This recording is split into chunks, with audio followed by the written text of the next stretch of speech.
Harrison Mercer was finishing his second cup of coffee when his gaze stopped on a photograph on the bookshelf. 10 years ago, he and Deirdre stood on the Everett Bridge, smiling for the camera.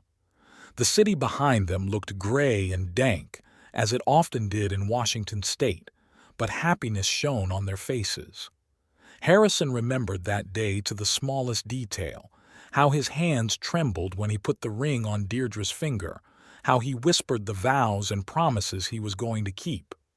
Now, 10 years later, their lives were back on track. Harrison worked as a lawyer in a small firm specializing in family law. The irony never escaped him, especially as he listened to clients' stories of broken marriages and betrayals. "That'll never happen to me," he thought then with the... Deirdre worked as a paramedic in an ambulance. The 24-hour-a-day schedule had long been part of their family routine. On the days she was on duty, Harrison cooked dinner just for herself, watched sports channels she didn't like, and worked on papers spread all over the dining room table. When she returned, tired, eyes red from sleep, he knew how long she needed a hot shower, how long she needed a cup of herbal tea, and only then could she ask about her shift. Their typical house in Everett's bedroom community didn't stand out among the neighbors. Neatly mowed lawn, 2 bedrooms, a kitchen with an island in the middle. Deirdre's dream, which they'd been saving up for 3 years. On Fridays, they usually dined at an Italian restaurant on the corner of Colby Avenue. The owner, an elderly Italian named Marco, already knew their order by heart. "Harrison, did you hear what I said?" Deirdre's voice snapped him out of his memories. He blinked, coming back to reality. His wife was looking at him over the clipboard. Her red hair was gathered into a careless bun, and a vertical wrinkle lay across the bridge of her nose, a sign that she was nervous. "Sorry, I was thinking about the Anderson case," Harrison lied. "What were you saying?" Deirdre put the clipboard down on the countertop. "I was saying that Noel was in town." Harrison frowned, trying to remember who Noel was. "Noel Brightman," Deirdre explained, noticing his confusion. "We met in college before you. He was here for a..." Something flickered in Deirdre's eyes, either a flicker of excitement or a shadow of embarrassment. Harrison went over her stories in his mind. It seemed that this Noel had been her first serious attachment. They'd broken up when he'd left for an internship in Europe, and they'd barely spoken since. "Oh, that Noel," Harrison nodded, trying to keep his voice casual. "And what does he want?" "He sent a message. Wants to meet for coffee." Deirdre bit her lip, another sign of nervousness Harrison had learned over the years of marriage. "Of course, if you're uncomfortable, I'll decline." Harrison felt something clench inside. Was she asking permission? In 10 years of marriage, Deirdre had never asked permission to meet with any of her old acquaintances. "Why would I be uncomfortable?" "Are you sure? It's just coffee, nothing special." "Absolutely sure." Harrison finished his coffee and put the cup in the dishwasher. "Are you on duty today?" "Yes, from 14 to 10. Deirdre looked at her watch. "I've got to get ready." She kissed him on the cheek and went upstairs. Harrison stayed in the kitchen, looking out the window overlooking the backyard. Something had changed, and that change didn't escape his attention. Deirdre always kissed him on the lips, even if she was in a hurry. Harrison spent the rest of the day in the office working on the Andersons' divorce. The husband cheated on his wife with her best friend. A banal story, but no less painful for the client. Today, the woman was crying in his office, telling him how she hadn't noticed the obvious signs. "He started staying late at work more often," Mrs. Anderson said, crumpling her napkin. "He started going to the gym, bought a new cologne, and I, the fool, was glad he was taking care of himself." Harrison nodded, taking notes. Classic signs of infidelity. Any family lawyer knows them by heart. He'd seen marriages that seemed to be going strong fall apart more than once. That evening, sitting in front of the television in an empty house, he caught himself thinking about Noel Brightman. He wondered what he looked like. Deirdre hadn't told him much about him, only mentioned that he was a bright personality, the soul of the company, the exact opposite of the methodical and reserved Harrison. Deirdre returned from duty later than usual, at the beginning of 11. In the hallway, Harrison caught an unfamiliar aroma. "Tough shift?" he asked as she sank tiredly into the chair. "The usual," Deirdre rubbed her neck. "Nothing out of the ordinary." "Did you put on perfume before work?" Harrison tried to make the question sound like ordinary curiosity. Deirdre froze for a moment. "Oh, this? No, a colleague brought samples of a new perfume. We tried them all." She stood up. "I'm going to take a shower." Harrison watched her walk up the stairs. Deirdre never used perfume at work. The odors could cause allergic reactions in patients. It was the first rule they'd explained to her when she'd gotten a job in the ER. The second oddity he noticed after her shower. Deirdre lay in bed and jabbed at her phone, which she held so the screen wasn't visible to Harrison. She'd never done that before. They often showed each other funny videos or the news before bed. "Is everything all right?" "Sure." Deirdre put the phone screen down on the nightstand. "I'm just tired. Good night." She turned on her side, her back to him, without waiting for an answer.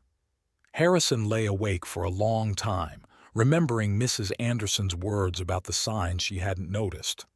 Deirdre was up early the next morning, even though it was her day off. "I'm going for a run," she explained, pulling on her sneakers. "I haven't worked out in a while." Harrison nodded silently. In 10 years of marriage, Deirdre had never gone jogging in the morning. She always said she preferred to sleep in on her days off. She hadn't returned for lunch. Harrison checked the jog tracking app on her tablet. There was no new route there. "Give it a rest," he said to himself. "You're being paranoid." But the ring of anxiety inside had already begun to shrink.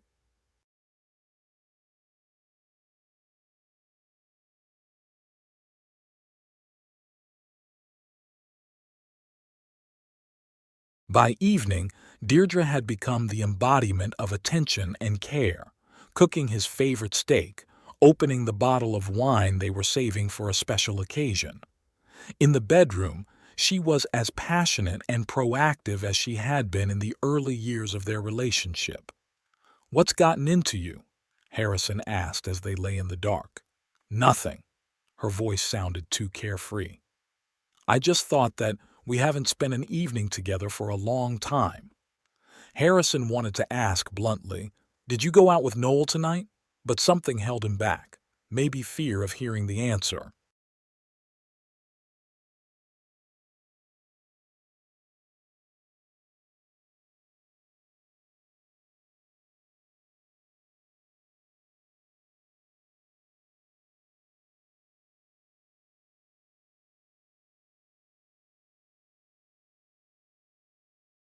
In the days that followed, he gathered evidence as if for a trial. Deirdre began to stay late at work or go out with her friends more often. Once he tried to text her when she was supposedly at a bachelorette party with coworkers and received a reply only an hour later, a short, "everything is fine," without the usual emoticons. She stopped talking about her shifts, though she used to share every interesting incident. The new perfume became her constant companion, a floral and musky scent that she had never smelled in their house. The strangest of all was her mood. Deirdre seemed to swing on an emotional seesaw.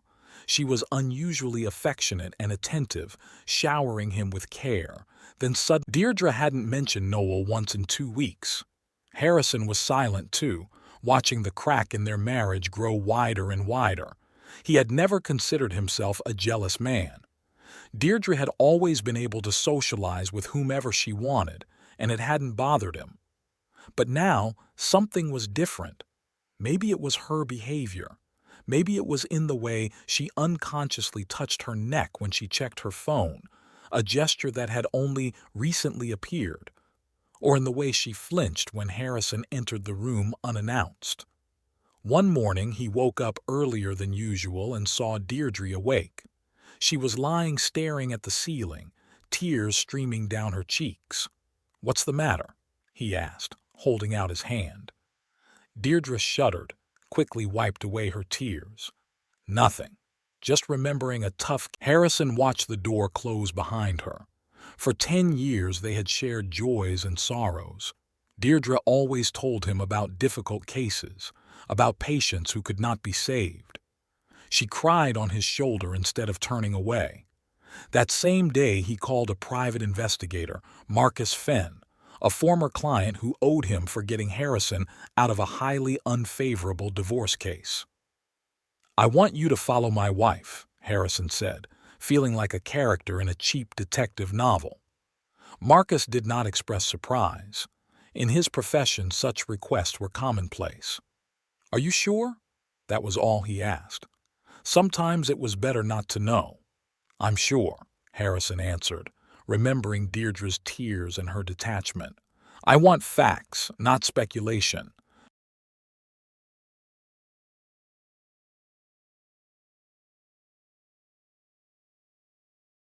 Methodicality had always been his forte.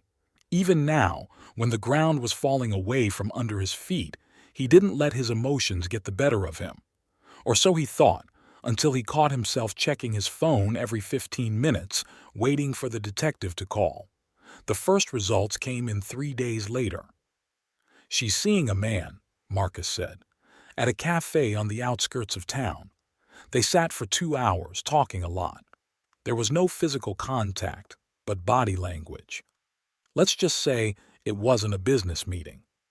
"What does he look like?" Harrison asked, surprised at his own calmness. "Mid-40s, tall, graying hair. Well-dressed but not flashy. New Lexus in the parking lot, not cheap." Marcus emailed the photos, but Harrison didn't open them right away. He wasn't ready to see the face of the man who might be destroying his marriage. Days went by. Deirdre continued to live a double life, and Harrison continued to watch, gathering evidence. Part of him was driven by a desire to be sure before jumping to conclusions. Another part of him wanted to delay the moment when he would have to face the truth. A week later, Marcus called again. "I have what you wanted," his voice sounded sympathetic. "But, Harrison, you're not going to like it." Harrison took the blow as he'd taken every blow in his life with outward calm. "Send me everything you've got." That evening, sitting in the half-dark study on the first floor of their house, he finally opened the mail. Marcus was right. He didn't like it.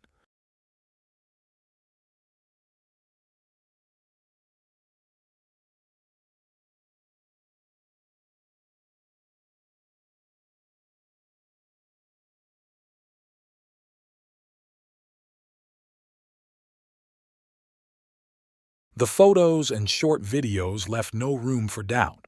Deirdre and a man the detective identified as Noel Brightman were entering a motel on the outskirts of town. They were holding hands. In one of the photos, he was kissing her neck, exactly where Harrison had noticed a light mark a week ago. The last file was the most painful, a short video of Deirdre laughing as she looked at Noel. It was the way she'd only laughed with Harrison before, head tilted back, throat exposed with that special defenselessness that only those closest to her show. Harrison lay awake all night. His eyes stung and a dull ache throbbed in his temples. Pictures and videos were in front of his eyes as soon as he tried to close them. Deirdre and Noel, walking into the motel, holding hands, kissing, her laugh that had once belonged only to him. He moved like an automaton in the morning, put on his coffee, ate his toast without tasting it, buttoned the cufflinks on his shirt. Deirdre was absent. She was on night duty. Or so she'd said. Harrison didn't know what to believe anymore. His cell phone rang as he was getting into his car. "Marcus." The detective's voice sounded as usual, professional and reserved. "We need to meet. There's some new information." They met at a small cafe in the business district. Harrison chose a table in the corner, away from the windows. A lawyer's habit. You never know who might see you with a client and draw the wrong conclusions. Marcus looked tired. He had dark circles under his eyes, and his stubble was beginning to turn into a beard. I continued the surveillance like you asked. They meet almost every day, mostly at that motel. Sometimes they have lunch together at a restaurant across town. At Marco's? Harrison asked, thinking about his and Deirdre's Friday night dinners. No, some French place, an expensive one. Marcus paused. There's something else. This Brightman isn't a bachelor. He's married and apparently quite happily, or was until recently. Harrison felt a deafening rage rising inside. He'd been deceived, and not just deceived. He was part of some dirty secret he didn't know about. Does his wife know? I doubt it, Marcus shook his head. I've done a bit of digging. Fiona Brightman, 38, child psychologist. She and her husband moved to Everett 2 months ago from Port. Harrison opened the folder. The first photo was of a woman, a slender blonde with an open face and a kind smile. She was coming out of an office with a sign that read, Child Psychotherapy. Did you follow her too? Only superficially, Marcus shrugged. I wanted to get the full picture. If I were you, I'd contact her. Harrison raised his eyebrows. Why? Sometimes it's good to join forces. Marcus sipped his coffee. Trust my experience. Cheating spouses do better when they work together. Harrison was silent, pondering his words. Part of him wanted to go home immediately and make a scene with Deirdre, to post the pictures, to demand an explanation, to let out the pain and anger that boiled up inside. But the other part, the rational, methodical part, realized that a frontal attack would bring nothing but fleeting relief. Do you have her contacts? Marcus smiled, showing his approval of his choice. It's all in the folder. Work phone number, office address. If you decide to talk to her, I suggest you do it out of the house, and not in her office. Neutral territory. Harrison nodded, stashing the folder in his briefcase. He wasn't sure he'd actually call Fiona Brightman, but he wanted to have the opportunity. Waiting for him in the office was a new client, Mrs. Thompson, a middle-aged woman with a flawless manicure and sad eyes. Another divorce, another story of betrayal. You know, Mr. Mercer, I always thought we had the perfect marriage, she said while Harrison took notes. Everyone envied us. 22 years together, 2 kids, a business together. And suddenly he says he doesn't love me anymore, that I was a wonderful wife, but he wants something else. Harrison nodded, sensing the irony of the situation. He specialized in divorce, had seen dozens of stories of broken marriages, given advice on how to protect assets and get maximum compensation, and now he found himself in the same situation himself. How did you find out? He asked, departing from standard interview protocol. Mrs. Thompson frowned. About what? That he doesn't love me anymore? About him cheating on you? The client straightened, her eyes flashing. He wouldn't admit it, said there was no one. But, you know, it wasn't a question. Harrison saw in her eyes the same certainty he felt himself.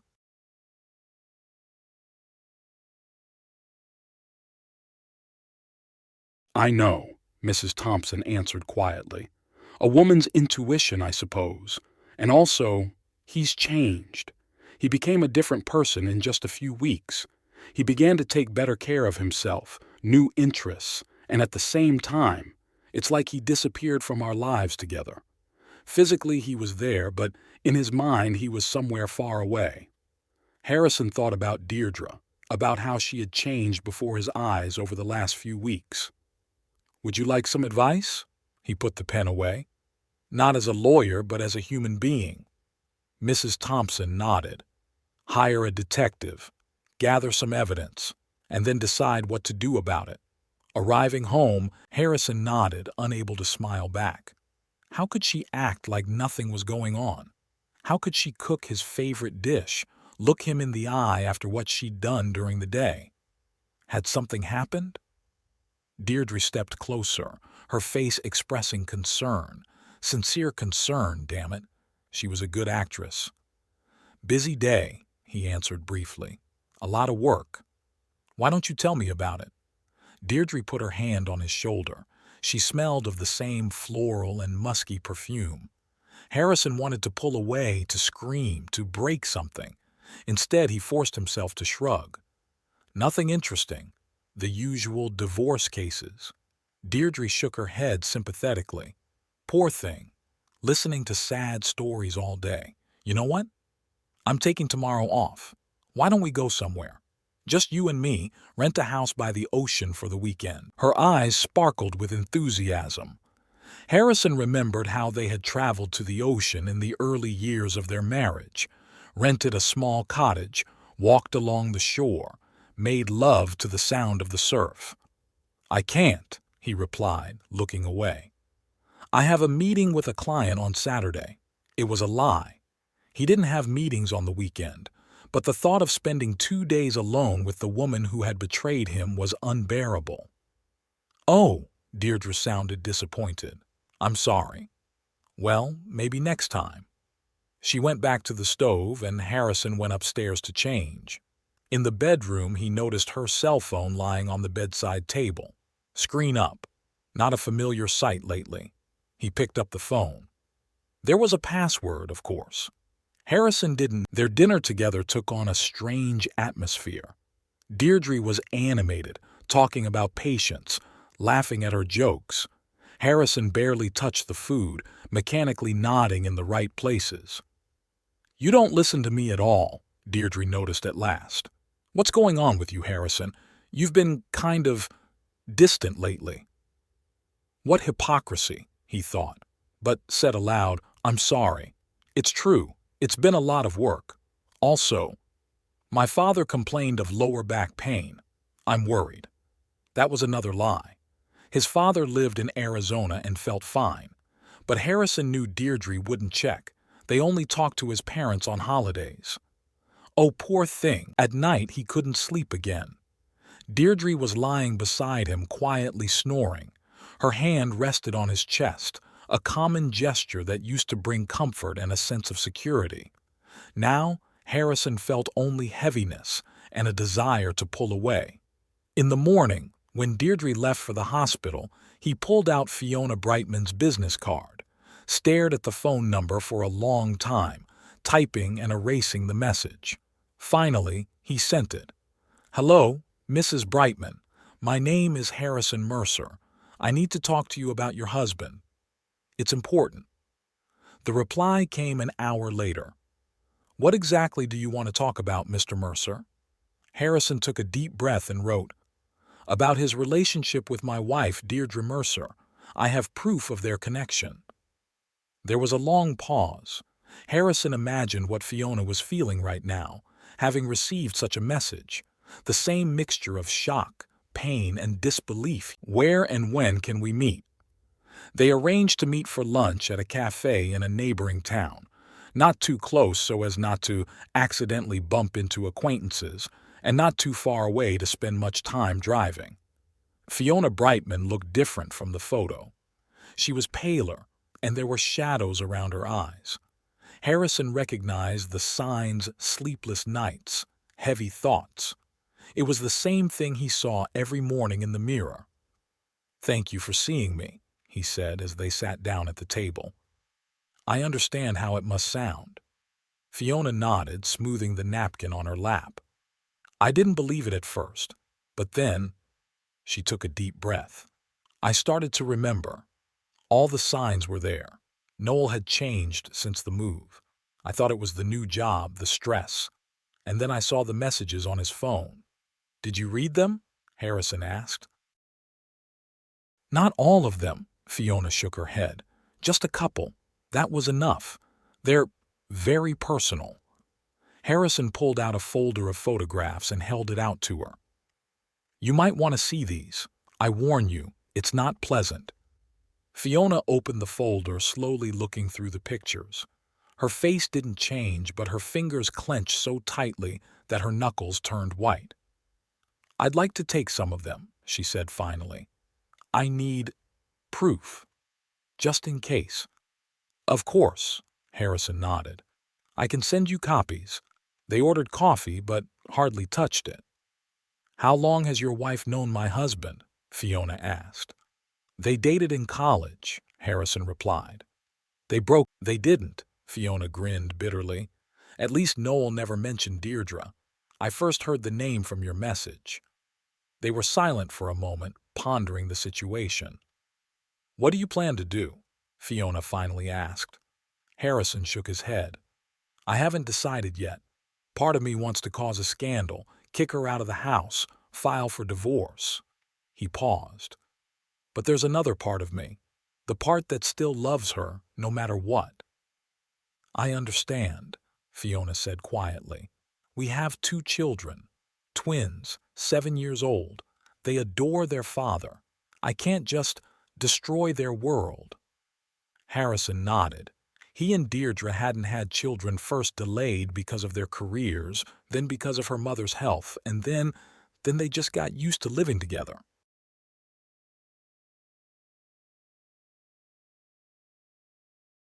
"I think they deserve payback," Fiona said suddenly. Her voice hardened.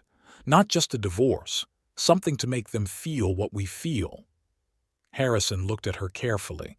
The soft exterior hid a steely temperament. "What do you suggest?" "I'm a psychologist," Fiona smiled weakly. "I know how people work, what motivates them, what hurts them. Noel has always feared public humiliation more than anything else in the world. And your wife?" Harrison thought for a moment. What was it that really frightened Deirdre? She was strong, independent, didn't particularly care what others thought. "Loss of control," he said at last. "Deirdre is always afraid of failing in a situation. And she also values her reputation in the professional community." Fiona nodded, considering his words. "I have an idea," she said at last. "But we'll have to work together." And they talked for another 2 hours, working out the details of the plan. As they said their goodbyes in the parking lot, Harrison remarked, "You know, Fiona, you don't look like a child psychologist." She grinned, and a cold light shone in her eyes. "I work with children because I love them, but that doesn't mean I don't understand adults, especially their darker sides." Returning home, Harrison felt strangely relieved. For the first time in weeks, he had a plan, not just suspicion and pain, but concrete steps.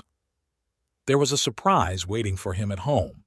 Deirdre had made dinner and lit candles. "Is it our anniversary?" he asked, unable to remember any significant date. "No," she smiled. "I just thought we needed more romance. We've been spending so little time together lately." "I wonder why," Harrison thought, but forced himself to smile back. "You're right. Thank you." At dinner, Deirdre was unaccustomedly quiet. Several times Harrison caught her scrutinizing gaze. "Did you meet someone today?" she suddenly asked. Harrison froze. Had anyone seen him with Fiona? "With clients," he answered. "Why?" "Nothing," Deirdre shook her head. "It's just that you've changed lately. More calmer." "Calmer?" Harrison was surprised. A hurricane of emotions was raging inside him, but outwardly, perhaps she was right. He was calmer, because he'd made up his mind. "I like your perfume," he said, looking into her eyes. "Is it new?" Deirdre shuddered, her forked hand frozen halfway to her mouth. "Yes," she stammered. "A friend recommended it. Do you like it?" "Very much," Harrison smiled. "Especially when you come back from night shifts." "Not now," he interrupted her gently. "Let's enjoy our dinner. We'll still have time to talk." Later, lying in bed next to the tensely silent Deirdre, Harrison thought about how things were about to change. Their plan with Fiona was going to work. And if it didn't, well, at least he'd try to get some justice. Sleep wasn't coming. He listened to Deirdre's quiet breathing, wondering if she was really asleep or if she too was lying with her eyes open in the dark, thinking about him, or Noel. In the morning, as he left for work, he kissed her cheek and said, "By the way, I made reservations at La Belle for Friday. 8 p.m. Wear that blue dress I like." Deirdre blinked in surprise. La Belle? That's an expensive restaurant. What's the occasion? He saw the mixture of suspicion and hope in her eyes, saw how she wanted to believe that all was well, that he knew nothing, that their marriage was still strong. "Okay," she said at last. "I'll be ready." Harrison spent the last 2 days before the restaurant in a strange state. On the one hand, he had been preparing for what was about to happen, rereading the plan, coordinating the details with Fiona, even rehearsing his speech in front of the mirror in the office bathroom. On the other hand, he continued to live his normal life, working with clients, having dinner with... "Are you really okay, Harrison? You've been kind of different." He looked at her, really looked at her, for the first time in days. At her red hair, her green eyes, the little wrinkle between her eyebrows that appeared when she was worried. He still found her beautiful, and that made the betrayal even more painful. "I'm perfectly fine," he replied. "Really, I am. Just a little tired." "Why don't we cancel dinner tomorrow night?" she suggested. "Stay home and watch a movie?" She's trying to avoid a public place, Harrison thought. Maybe Noel had made an appointment for her, or she just sensed something was wrong. "No," he said firmly. "I want to go to the restaurant." Deirdre nodded, not hiding her disappointment. Harrison felt a pang of regret. Part of him, the silly, sentimental part, wanted to cancel the whole plan, just talk to her, find out why she'd done it, whether it could be fixed. But he knew he'd already crossed the line. He couldn't just forgive and forget. Not after what he'd seen. Not after those pictures and videos. Not after weeks of lies and pretense. On day X, Harrison woke up with a clear head. All doubts were gone. He was ready to face the truth and move on, whatever that truth might be. La Belle Restaurant was considered one of the most exquisite in Everett. Harrison reserved a table by the window overlooking Puget Bay. In good weather, he could see Whidbey Island and the distant Olympic Mountain. Harrison arrived half an hour ahead of schedule. He needed to make sure everything was ready. Fiona was already waiting for him at the entrance, in an elegant black dress and perfectly styled. She looked collected and calm, only the tense line of her shoulders giving away her condition. "They'll be here soon," she said in lieu of a greeting. "Noel said he was meeting a colleague. And your wife?" "She thinks we're going out for a romantic dinner." Harrison grinned wryly. "We both turned out to be good actors." Fiona nodded. "The table's ready, and I've already talked to the manager. He'll know what to do." Harrison pulled out a flash drive from the inside pocket of his jacket. "It's got everything on it. Photos, videos, screenshots of correspondence. You're sure you want to do this?" "I'm sure. If we just show them the evidence at home, they'll make excuses, they'll deny it. But here, this is where they have to face the truth, with us and with each other." Harrison nodded. The psychologist in her knew human nature. People tended to deny inconvenient reality until they came face to face with it in a situation where there was no retreat. "Did you call a cab like we agreed?" he asked. "Yeah, it'll be waiting across the street. Just in case, you know." Harrison understood. They both allowed that the evening could end in an emotional explosion. The restaurant manager, a lean, middle-aged man with attentive eyes, escorted them to their reserved table. Harrison held out a flash drive to him. "As we discussed. Big screen for the presentation. Everything will be ready in 10 minutes, Mr. Mercer." Miss Taylor said this was a special occasion. Miss Taylor was Fiona's maiden name. She didn't want to publicize her husband's last name for fear that some of the staff might know it. "Thank you," Harrison held out the envelope, "for the extra trouble." The manager discreetly tucked the envelope into an inside pocket. "You're welcome. I went through a divorce, too. When he left, Fiona and Harrison sat down at the table, pretending not to know each other. They agreed that he would sit with his back to the entrance, so that Deirdre wouldn't see Fiona right away and she could watch the two heroes of the evening. "It's coming," Fiona said quietly after 15 minutes.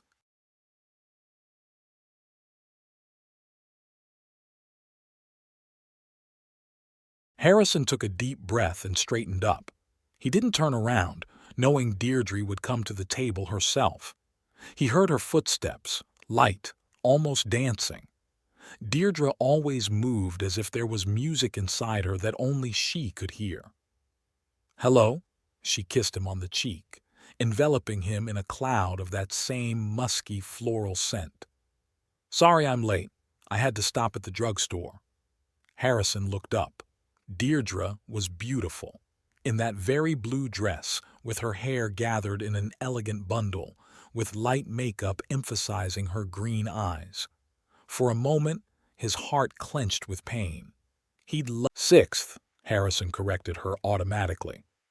"You ordered the duck breast and said it was the best thing you'd ever tasted. And you took the steak and complained that it was overcooked."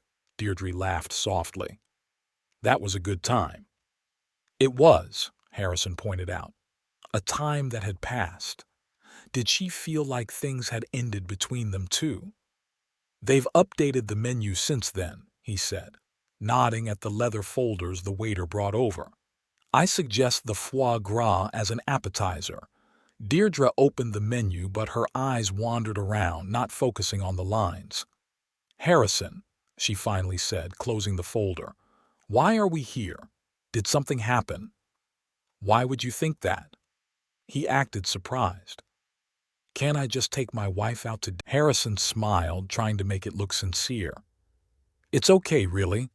I just wanted to make you feel good." He took her hand. "Let's order some wine, shall we?" It was part of the plan. Order wine, start a casual conversation, put her guard down. Out of the corner of his eye, Harrison saw Fiona sitting in the corner. She was slowly sipping mineral water, keeping her eyes on the entrance. Her face was expressionless, but her fingers, clutching the glass, turned white with tension. "Noel's here," she said with a single lip, looking over Harrison's shoulder. He didn't turn around. Deirdre realized from the changed expression on her face that she'd noticed who'd come in. For a split second there was a flicker of fright in her eyes, which changed to feigned indifference. "I think someone you know is here," Harrison asked, pretending he'd just noticed her reaction. A lie. Another lie. One of dozens she'd fed him over the past weeks. Harrison saw Noel walking down the hall behind her, tall with a slight gray on his temples, in an expensive suit. Just as the detective had described him. He was obviously looking for someone with his eyes. Perhaps he thought he was meeting Deirdre here, and didn't realize his wife was in the restaurant. Fiona rose from her seat, heading leisurely toward the exit. On her way out, she accidentally bumped Noel's shoulder as she passed by. He turned around, and even from his seat, Harrison could see the blood rushing from his face. "Hello, darling." Fiona's voice was quiet, but in the evening hum of the restaurant, Harrison could make out every word. "What a surprise to meet you here." Deirdre heard it too. She froze, not bringing her wine glass to her lips. Her gaze flicked to Noel and Fiona. "Not now." He held up a hand to stop her. "I think we're going to have guests joining us." Fiona led Noel to their table. He walked woodenly, as if his legs had lost the ability to bend. His eyes were fixed on Deirdre, panic in them. "I'm afraid our romantic dinner is canceled," Harrison said, looking his wife in the eye. "We have other plans for tonight." "What's going on?" Deirdre whispered. Her face became dead pale, and her hands trembled so that the wine spilled out of the glass onto the snow-white tablecloth. "Harrison, please tell me it's not what I think it is." "What are you thinking, dear?" he asked, surprised at his own calmness. "About your husband finding out about your affair with Noel, that all your secrets are out? or about the fact. By now, Fiona and Noel were standing at their table. Noel's face twisted with fright. He opened his mouth but couldn't get a word out. "Have a seat." Harrison pointed to the empty chairs. "We have reservations for 4. "Harrison, there must be some mistake," Deirdre finally said. "I don't know what you've imagined, but—" "Stop it," Fiona cut her off. "Stop lying. We know everything. We have proof." "Proof of what?" Noel finally found his voice. He slumped back in his chair, staring at his wife with widened eyes. "Fiona, it's not what you think." "Oh, is it?" Fiona raised her eyebrows. "Then perhaps you can both explain what it is." She nodded toward the wall where a large screen had just lit up. The first picture of the restaurant wasn't full, but a few customers at neighboring tables turned toward the screen with interest. The waiters pretended not to notice what was happening, but Harrison could see them whispering, glancing in their direction. "Turn it off," Deirdre hissed, clutching at the tablecloth. "Harrison, please, what's wrong?" He looked at her with feigned surprise. "Are you ashamed of what you did behind my back?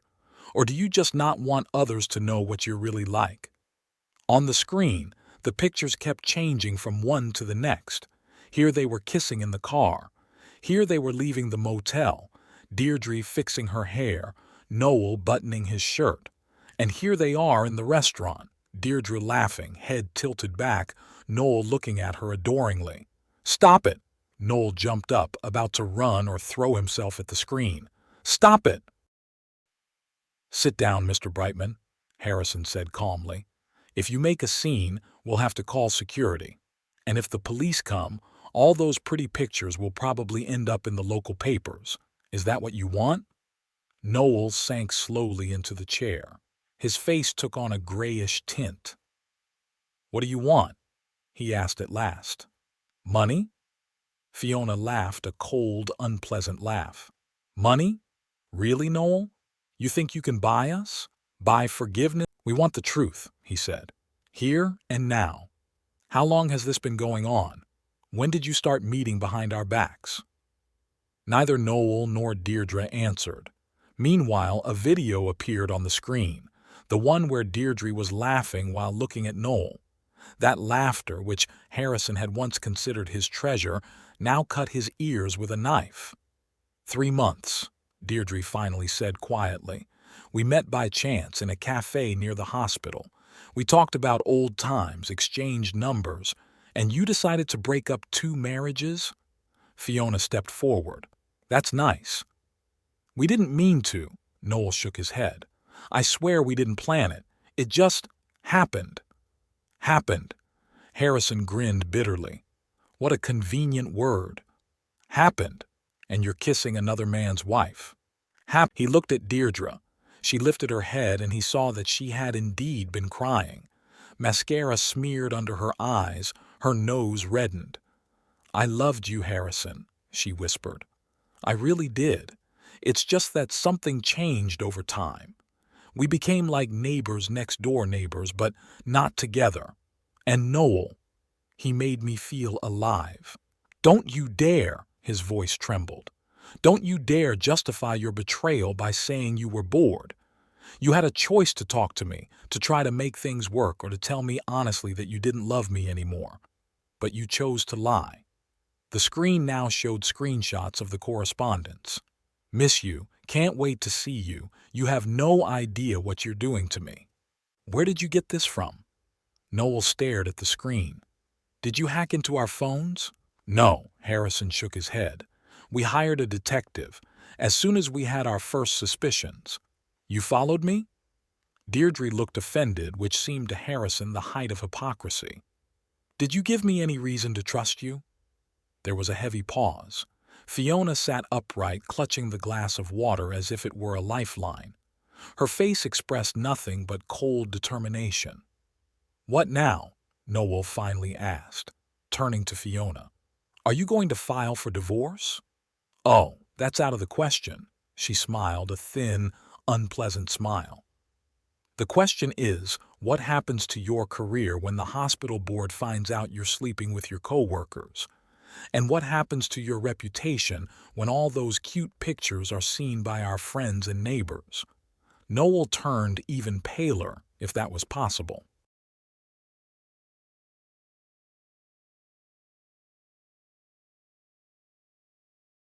You wouldn't do that. The kids, the children will find out sooner or later that their father is a liar and a traitor, Fiona cut her off. Better they find out now than spend years thinking you're a hero. Deirdre sobbed. And you, Harrison turned to her. What's going to happen to your reputation when the hospital finds out you're sleeping with your married boss? You think it won't affect you? You think your co-workers will still respect you? Harrison, please, she reached out, trying to touch him. Let's talk in private. I'll explain everything. It's too late, he pulled away. You've been lying to my face for months. Now your time to explain is over. The last video appeared on the screen, the one where Deirdre and Noel entered the motel, holding hands. Harrison had deliberately chosen the shot where Deirdre was looking around. Turn it off, please. Deirdre covered her face with her hands. That's enough. We get it. Do we? Fiona looked at her with cold fury. I don't think you even now realize what you've done. You still think you can get away with it, that it'll all go away. Harrison raised his hand, beckoning the waiter over. Check, please, and turn off the presentation. The screen went blank. There was silence in the restaurant. Even the other diners seemed to be quiet, sensing the tension emanating from their table. What now? Noel asked, breaking the silence. His voice sounded hoarse, like an old man's. You've embarrassed us publicly. What more do you want? Nothing more. Harrison met his gaze. We wanted you to feel what we felt. Shame, humiliation, pain. Now we're even. No, Fiona. Deirdre lifted her tear-stained face. Harrison, I'm sorry. I didn't mean for things to turn out this way. I'm confused. Save your apologies for someone else who needs them. Harrison stood up, buttoning his jacket. I'm not interested in them anymore. Fiona stood up as well. Noel, I'm leaving for my sisters, with the kids. My lawyer's coming tomorrow to discuss the terms of the divorce, and I suggest you don't complicate things unless you want those pictures seen by everyone at the hospital. Noel sat with his head down. He didn't try to argue or make excuses. Harrison felt strangely relieved. At least this man had the dignity to admit defeat. Harrison, Deirdre grabbed his arm. There's nothing to fix, Deirdre. What was between us ended the moment you decided to go to bed with another man. Her face contorted in pain. We were married for 10 years. Didn't that mean anything? It did, Harrison nodded. It meant a lot. To me.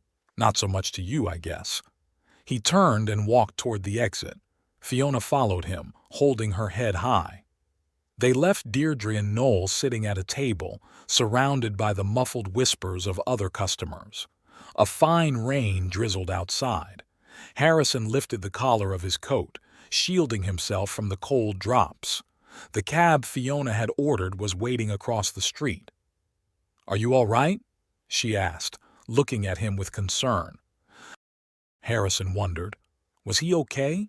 The heartache hadn't gone anywhere. Deirdre's betrayal still stung like an open wound, but at the same time he felt strangely relieved. It was as if a heavy weight had been lifted from his shoulders. No more pretending, no more wondering and doubting. The truth, however bitter, had finally come out. I'll be fine, he finally answered. And you? Fiona smiled weakly. I will be too, in time, though it was hard to believe it now. They stood in the rain, two strangers united in their pain. We should go, Fiona said, nodding toward the cab. Do you need a ride? No thanks, Harrison shook his head. I'll take the car. Besides, I need to be alone. Fiona nodded understandingly. So do I. Thanks for everything, Harrison. Without you, I would never have known the truth. Likewise, he smiled weakly. Good luck to you, Fiona. You too. She got into a cab and drove away. Harrison was alone in the drizzling rain. He didn't hurry to walk to his car. Instead, he just stood there with his face up to the sky, letting the cold drops mix with unshed tears. In the restaurant behind him, life went on. Voices sounded, glasses clinked, quiet music played. Somewhere there sat Deirdre and Noel, probably still stunned by what had happened. Harrison felt neither triumph nor gloating, only fatigue and a strange sense of finality, as if a door he had long hesitated to shut had closed. He walked slowly toward the parking lot. The rain was getting heavier, but Harrison didn't quicken his step. He liked the feeling of cold drops on his face. They seemed to wash away all the pain and bitterness of the last months.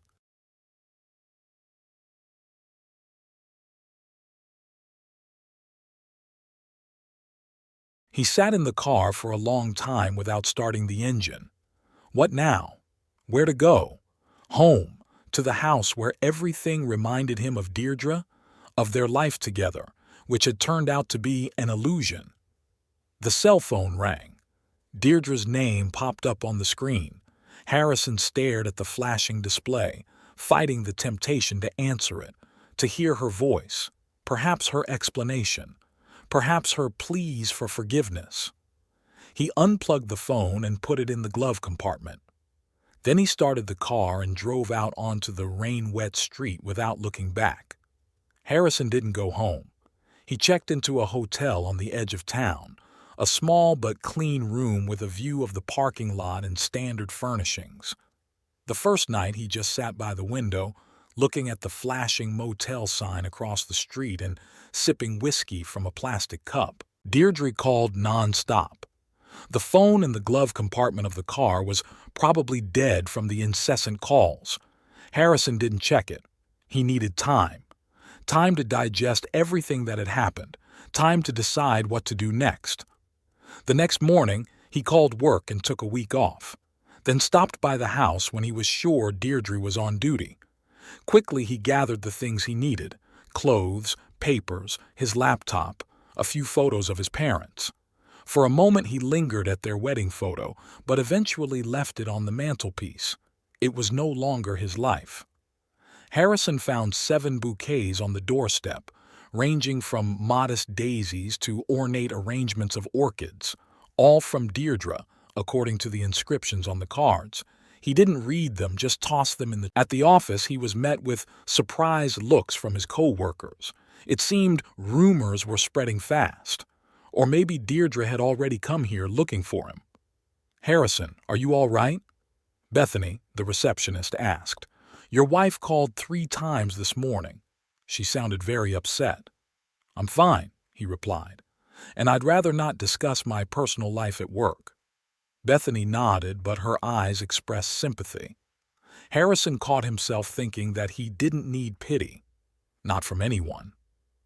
In his office, he opened his laptop and found the document he'd started writing weeks ago when his first suspicions had turned into certainties. It wasn't really a book, more like a diary of his thoughts and feelings, a kind of therapy, a way to make sense of the chaos that was going on inside.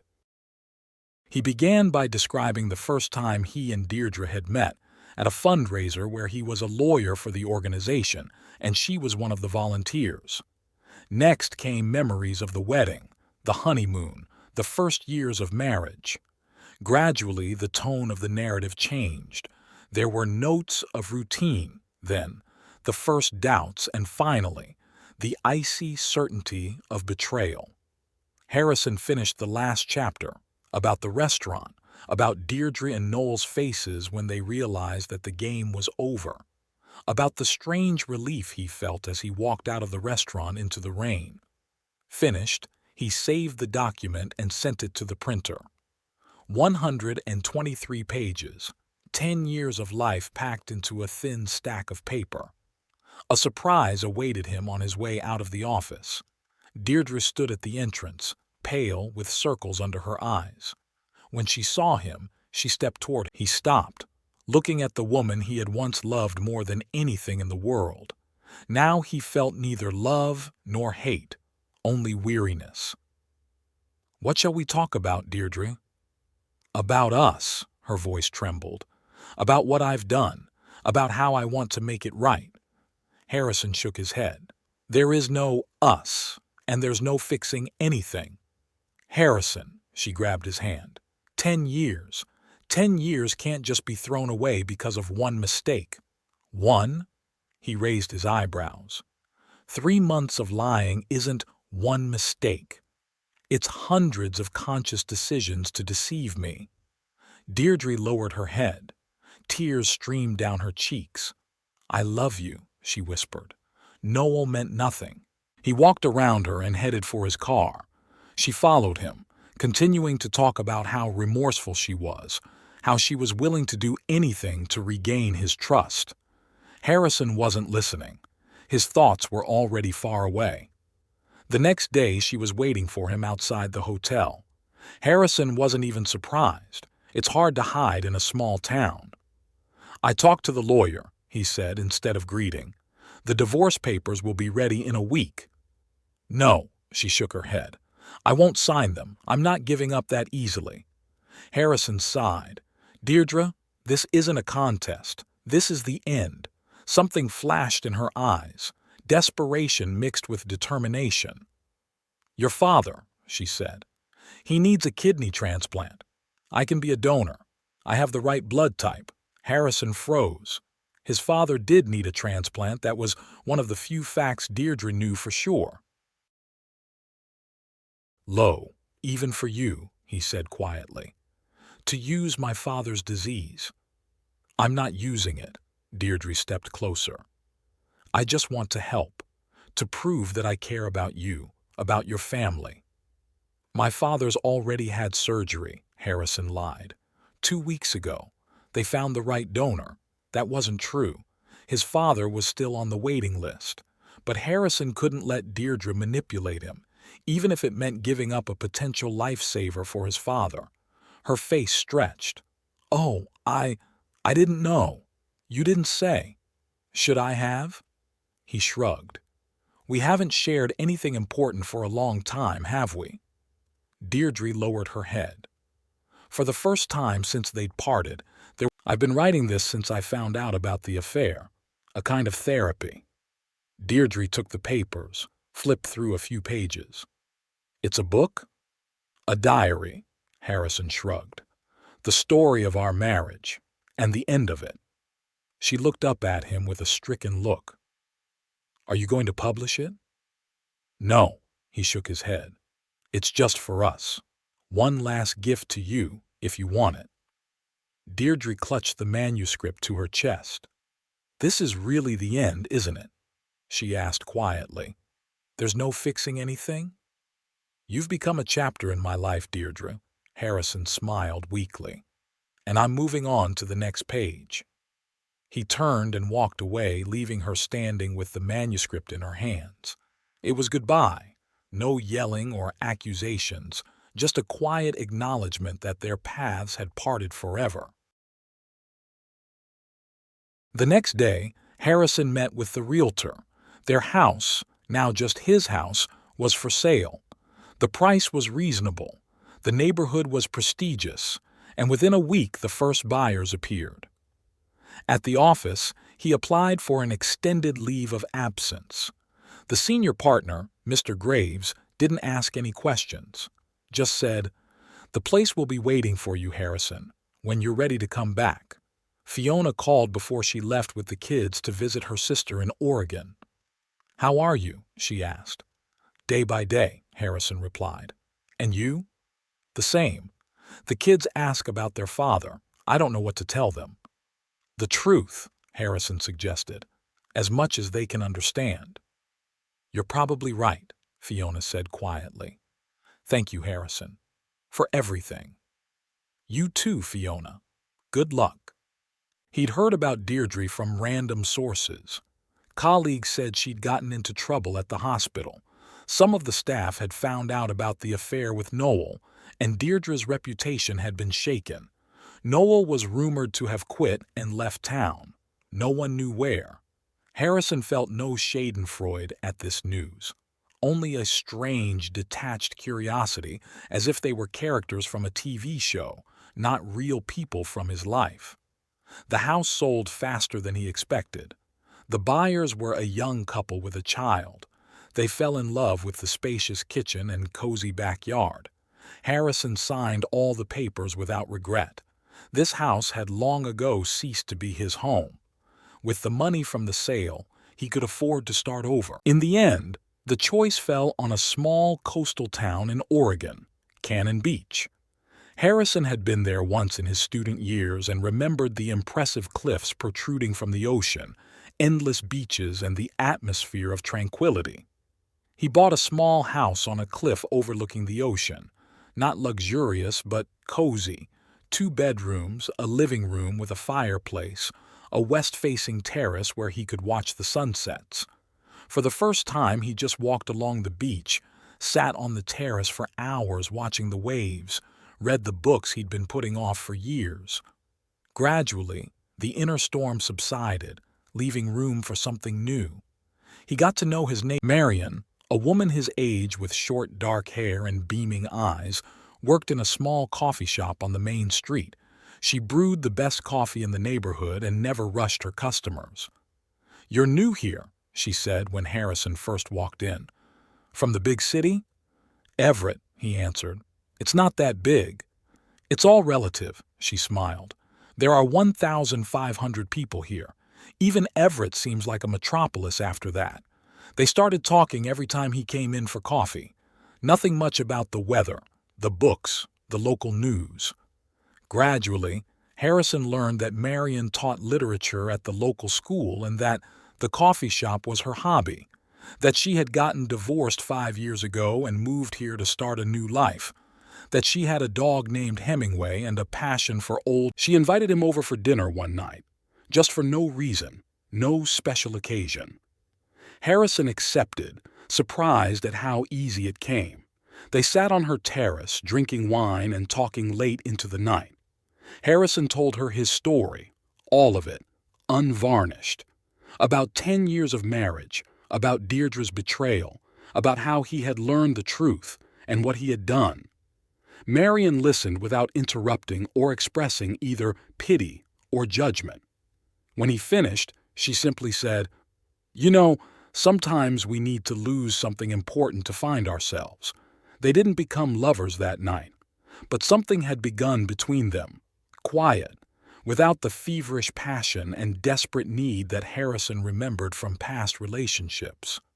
Harrison stared at the photo for a long time, trying to feel something, pity, anger, regret, but there was nothing, just the quiet certainty that he was on the right track. He didn't answer the letter. Instead, that same evening he invited Marion for a walk on the beach. They walked barefoot along the water's edge, holding hands, and talked about the future, not a shared future, but simply what lay ahead for each of them. Looking at the sunset over the Pacific Ocean, Harrison thought that life really is like a book. Some chapters end tragically, but that doesn't mean the whole story is spoiled. It's important to have the courage to turn the page and start a new chapter.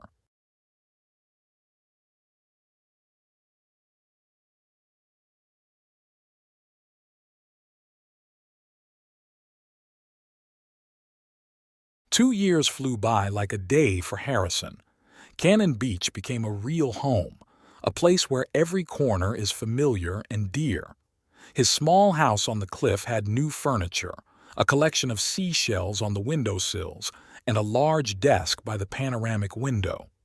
From there, Harrison could work, looking at the endless Pacific Ocean, changing every day, from lead gray in stormy weather to sparkling turquoise on sunny days. He didn't return to Everett. Instead, he found work as a consultant at a law firm in Portland, where he traveled twice a week. The rest of the time, he worked remotely, focusing on drafting documents and research. No divorces, just corporate law.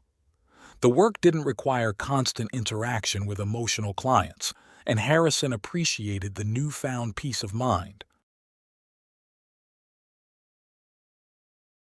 The connection to the past he maintained was minimal. called his parents every week, occasionally talked to former coworkers. He never asked about Deirdre, but the news still got out. After the restaurant incident and the divorce that followed, her reputation at the hospital had taken a serious hit. Colleagues who had previously treated her with respect began to shun her. Patients who heard the story asked for another doctor. Noel quit immediately after the scandal, leaving Deirdre to deal with the consequences alone. 6 months later, she too left the hospital. Rumor has it she moved to another state, trying to make a fresh start. Harrison didn't gloat when he heard the news.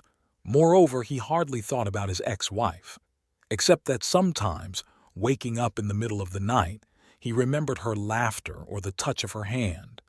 But these moments, his relationship with Marion developed slowly. After the first dinner, they continued to meet, on walks on the beach, over coffee at her place, at local concerts and festivals. It was almost 6 months before Harrison kissed her for the first time, at sunset, on the very beach where they often walked. Marion responded warmly but without haste. They both seemed to realize they had all the time in the world ahead of them.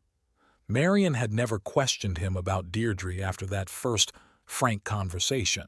She herself had been burned by a failed marriage and knew that some wounds were better left undisturbed. Instead, they talked about books, music, traveling, philosophical questions, and everyday joys. "You know what I especially appreciate about you?" she said one day when they were sitting on the terrace of his house watching the sunset. "You take your time. You don't try to have it all at once and fill—" Harrison pondered her words. "I guess I've realized that some things can't be rushed," he finally answered. "Trust, intimacy. They grow slowly like trees, not burst like fireworks." Marion smiled and took his hand. They sat like that until dark, silently watching the last rays of the sun color the ocean in shades of gold and purple. By the end of his first year at Cannon Beach, Harrison realized that he was truly healed. He no longer woke up in the middle of the night from agonizing dreams, nor did he experience bouts of bitterness remembering the betrayal. Deirdre's image faded, becoming like the heroine of a long-read book, familiar but not arousing strong emotions.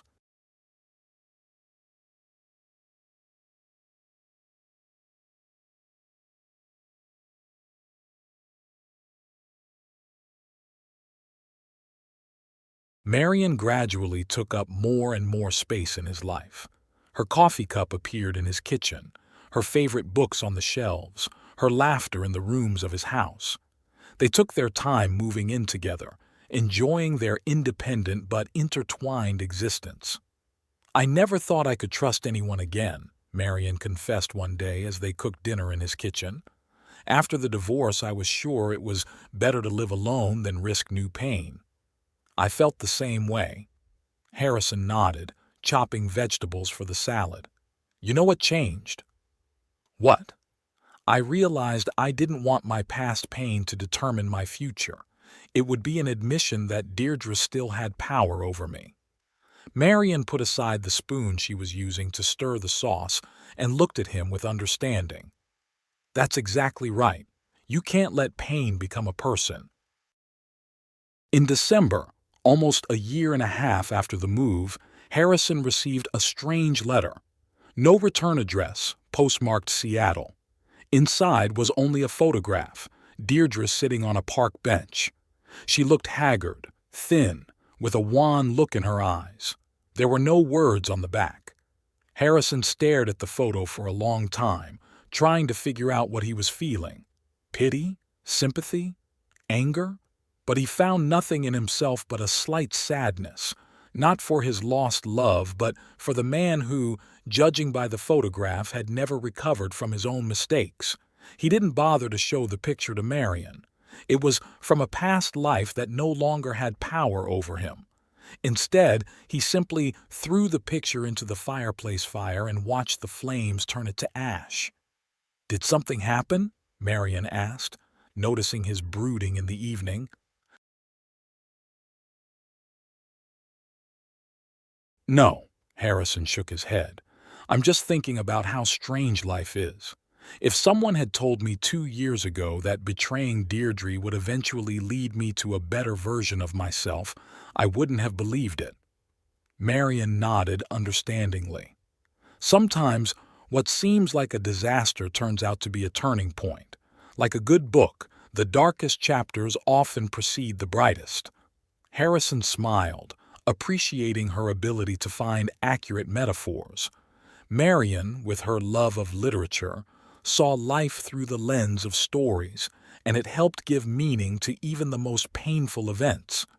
In the spring, when the ocean began to warm and the first vacationers appeared on the beaches, Harrison received an unexpected offer.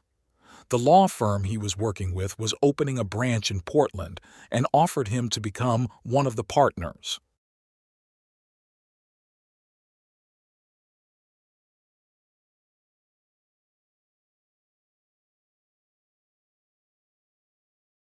"Does that mean you'll have to be in town more often?" Marion asked when he told her the news. "Probably," Harrison nodded. 3 or 4 days a week instead of 2, but I'll still live here. I don't want to trade this house and this ocean for a city apartment. What about us?" It was the first time she'd ever talked about their relationship like that. Harrison took her hand. "Marion, I've wanted to talk about this for a long time. This year and a half with you has been the most peaceful and yet the most fulfilling of my life. I don't want to change anything except maybe one thing." "What?" She's a little tense. "I want you to move in with me. Or I'll move in with you if you'd rather have your own place. Or we can find a new place together. It's just, I want to fall asleep and wake up next to you every day." Marion looked at him for a long moment before answering. "Are you sure? After everything you've—" "That's why I'm sure," Harrison smiled. "I'm not afraid to trust someone anymore. And I know we can build something real, without lies and manipulation." Marion nodded, her eyes glittering suspiciously. "Then I choose your house. You have a better view of the ocean." They laughed, and the tension of the moment melted away. A week later, Harrison drove to Portland to meet with the firm's partners. As he drove through downtown, he saw a familiar figure at the entrance to a cafe. Red hair, a frail figure. Deirdre? He braked, peering in, but the woman turned, and he saw he was mistaken. Just a coincidental resemblance, a play of imagination. What surprised him most was not the fleeting illusion of seeing his ex-wife, but his own reaction. No palpitations, no lump in his throat. Just a fleeting curiosity and a calm acknowledgement of a mistake.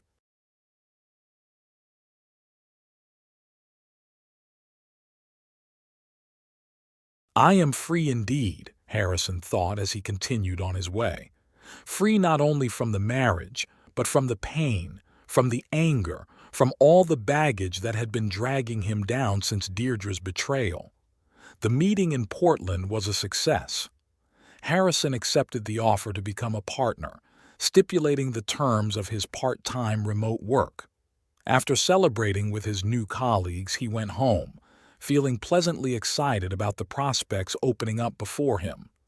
At home, he was in for a surprise. Marion had prepared dinner and set the table on the terrace. Candles, flowers, a bottle of good wine, everything said it was a special evening. "What's the celebration in honor of?" Harrison asked, kissing her. "In honor of the new chapter," Marion smiled. "I've arranged to sell my house. I'm moving in with you next—" "More than that," Harrison hugged her, feeling his happiness overflowing. Not a stormy, blinding happiness, but warm, calm, secure. They ate dinner, watching the sun sink into the ocean, coloring the sky in shades of pink and gold. Marion talked about her plans for the house, about what books she would move first, about how her old cat Hemingway might not get used to the new place right away. "By the way, I made something for you," she said when they had finished their wine. "Wait a minute." Marion disappeared into the house and returned with a small box. "What is it?" Harrison asked, accepting the gift.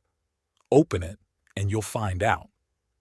Inside was a book, not just any book, but a beautifully... It's for a new story, Marion explained. You told me you kept a diary of sorts after what happened to Deirdre. I thought you might like to start a new book. About us. About the future. Harrison ran his fingers over the soft leather cover. The idea was so simple and yet so profound it took his breath away. It's the best gift anyone's ever given me, he said sincerely. Thank you. That night, lying next to Marion asleep, Harrison thought about the strange twists and turns of fate, about how pain can be a catalyst for growth, about how betrayal can release you from a relationship that no longer serves your highest good. He thought about Deirdre, without bitterness, without regret, just objectively. Was she happy now? Had she found peace with herself? He hoped she had, not out of generosity, but out of a simple understanding that... But most of all, Harrison thought about the future, the blank pages of his diary, waiting to be written on, a new story, a story without betrayal or lies, without manipulation or games, a simple human story of two people who found each other after the storms and decided to move on together. As he fell asleep, he felt a strange gratitude for everything that had happened. Without pain, there would be no healing. Without loss, there would be no new found.